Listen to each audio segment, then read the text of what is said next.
Hi hello അസ്സലാമു അലൈക്കും. ഇന്നത്തെ റെസിപ്പി എന്ന് പറയുന്നത് നല്ല ടേസ്റ്റി ആയിട്ടുള്ളതും വെറൈറ്റി ആയിട്ടുള്ള ഒരു റെസിപ്പിയാണ്.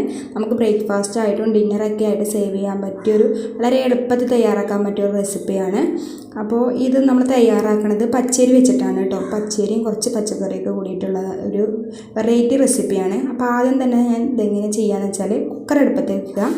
അതിലേക്ക് ഒരു 2 ടേബിൾ സ്പൂൺ നെയ്യ് ഒഴിച്ചു കൊടുക്കാം. പിന്നെ 1 ടേബിൾ സ്പൂൺ വെളിച്ചെണ്ണയും കൂടി ഒഴിച്ചു കൊടുക്കാം.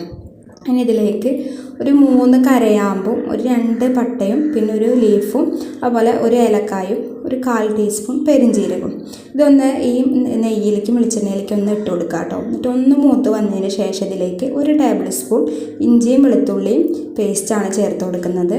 അത് ഒന്ന് മൂപ്പിച്ചെടുക്കുക കേട്ടോ. അതിന് ശേഷം ഞാൻ കുറച്ച് വെജിറ്റബിൾസ് കട്ട് ചെയ്ത് വെച്ചിട്ടുണ്ട്. ഒരു ക്യാരറ്റ് 2 ചെറിയ തക്കാളിയാണ്, ഒരു സവാളയുടെ പകുതി, പിന്നെ 2 പച്ചമുളക്. ഇത്രയും ഇതിലേക്ക് ഒന്ന് ചേർത്ത് കൊടുക്കുക. അപ്പോൾ ഒരുമിച്ച് തന്നെ ചേർത്ത് കൊടുക്കുക കേട്ടോ. എന്നിട്ട് ഒന്ന് വഴറ്റിയെടുക്കുക. ഒരു 2 മിനിറ്റ് ഒന്ന് വഴറ്റിയെടുക്കുക കേട്ടോ. അപ്പോൾ അധികം അങ്ങോട്ട് വഴറ്റിയെടുക്കേണ്ട ആവശ്യമൊന്നുമില്ല, ജസ്റ്റ് ഒന്ന് വഴറ്റിയെടുത്താൽ മാത്രം മതി കേട്ടോ. പിന്നെ നമ്മൾ ഇതിലേക്ക് മുളക് പൊടിയൊന്നും ചേർത്ത് കൊടുക്കണില്ല. ഈ പച്ചമുളക് 2 പച്ചമുളക് എടുത്ത് നല്ല എരിവുള്ള അത്യാവശ്യം എരിവുള്ള പച്ചമുളക് തന്നെയാണ് കേട്ടോ. പിന്നെ ഇതിലേക്ക് 1/4 ടീസ്പൂൺ മഞ്ഞൾപ്പൊടി മാത്രം ചേർത്ത് കൊടുക്കുക. പൊടിയായിട്ട് നമ്മൾ വേറെ ഒന്നും ചേർക്കണില്ല, മഞ്ഞൾപ്പൊടി മാത്രമാണ് ചേർത്ത് കൊടുക്കണേ.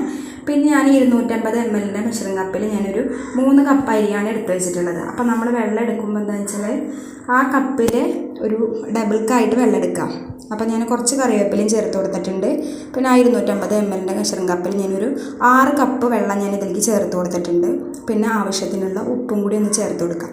എന്നിട്ട് ഇത് നല്ലപോലെ ഒന്ന് ഇളക്കിയിട്ട് നമുക്കിതൊന്ന് നല്ലപോലെ ഒന്നിട്ട് തിളപ്പിച്ചെടുക്കാം കേട്ടോ. എന്നിട്ട് ഇതിലേക്ക് ഞാൻ കുറച്ച് മാത്രം പൈനാപ്പിൾ എസൻസ് പേരിനിട്ട്, അത് ഓപ്ഷണലാണ്, വേണമെങ്കിൽ മാത്രം ചേർത്താൽ മതി കേട്ടോ. ഒരു തുണ്ട് മാത്രം ഞാൻ ചേർത്ത് കൊടുത്തിട്ടുള്ളൂ. ഇനി നമുക്കിത് നല്ലപോലെ ഒന്ന് തിളപ്പിച്ചെടുക്കാം കേട്ടോ. എന്നിട്ട് നമ്മൾ നേരത്തെ എടുത്ത അരി നല്ലപോലെ ഒന്ന് കഴുകി മാറ്റി വെച്ചിട്ടുണ്ടായിരുന്നു. അപ്പോൾ അരിയൊന്ന് നമുക്ക് മൊത്തത്തിലൊന്ന് ചേർത്ത് കൊടുക്കാം. ഇനി നല്ലപോലെ ഒന്ന് ഇളക്കിയിട്ട് സമയത്ത് ഉപ്പില്ലെങ്കിൽ, ഉപ്പ് കുറവാണെന്നുണ്ടെങ്കിൽ ഉപ്പൊന്ന് ചേർത്ത് കൊടുക്കാം കേട്ടോ. നല്ലപോലെ ഒന്ന് ഇളക്കിയിട്ട് നമുക്കിതൊന്ന് അടച്ച് വെച്ച് ഒരു 2 വിസിൽ മാത്രം അടിച്ചെടുക്കാം കേട്ടോ. അപ്പോൾ വിസിൽ അടിച്ചതിന് ശേഷം നമ്മളത് ഓഫ് ചെയ്ത് വെക്കുക. എന്നിട്ട് എയർ കളയാൻ പാടില്ല. ആ എയറിൽ ഇരുന്നിട്ട് വേണം ഇതൊന്ന് വെന്ത് കിട്ടാനായിട്ട് കേട്ടോ. ഫുള്ളായിട്ട് എയർ പോയതിൻ്റെ ശേഷമുള്ളതാണ് കേട്ടോ അത്. അപ്പോൾ അങ്ങനെ ഞാനിപ്പോൾ റെഡിയാക്കി എടുത്തിട്ടുണ്ട്. അപ്പോൾ ഇത്രയേ ഉള്ളൂ. വളരെ പെട്ടെന്ന് തയ്യാറാക്കാൻ പറ്റിയ റെസിപ്പിയാണ്. നമുക്കിതിൻ്റെ കൂടെ കറി കൂട്ടിയിട്ടും കഴിക്കാം, കറി ഇല്ലാതെയും കഴിക്കാം കേട്ടോ. നല്ല ടേസ്റ്റാണ്.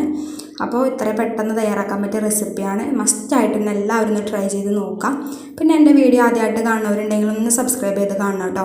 പിന്നെ വീഡിയോ ഇഷ്ടമാവുകയാണെങ്കിൽ ലൈക്ക് ചെയ്യുക, വീഡിയോയെക്കുറിച്ചുള്ള അഭിപ്രായങ്ങൾ കമൻറ്റ് ചെയ്യാം. അപ്പോൾ ഇൻഷാ അല്ലാഹ് അടുത്ത ദിവസം നല്ലൊരു വീഡിയോ ആയിട്ട് വീണ്ടും വരാം. ടാറ്റാ, ബൈ ബൈ, അസ്സലാമു അലൈക്കും.